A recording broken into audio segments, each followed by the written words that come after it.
Hello everyone, it's Belladonna again and Madam Weepsy, here to bring you more scary stories to tell in the dark.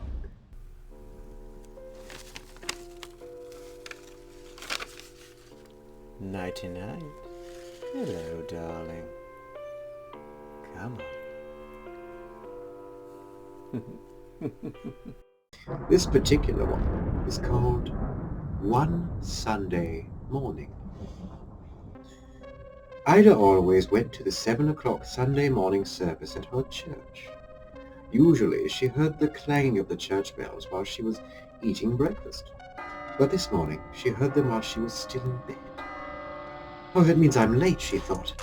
Ida jumped out of bed, quickly dressed and left without eating or looking at the clock. It was still dark outside, but it usually was dark this time of year.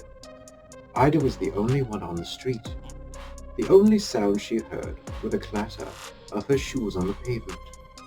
Everybody must already be in church, she thought. Ida took a shortcut through the cemetery. Then she quietly slipped into the church and found a seat. The service had already begun.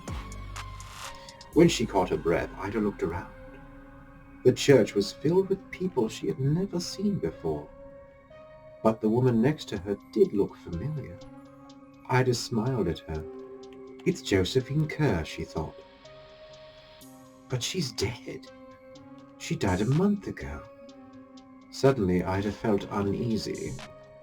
She looked around again, and her eyes began to adjust to the dim light. Ida saw some skeletons in suits and dresses. This is service for the dead, Ida thought. Everybody is dead here, except me. Ida noticed that some of them were staring at her. They looked angry, as if she had no business there.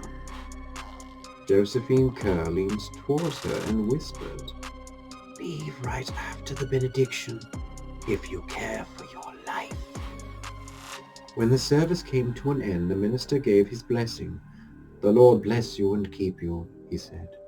"The Lord make his face to shine upon you." Ida grabbed her coat and walked quickly toward the door. When she heard footsteps behind her, she glanced back.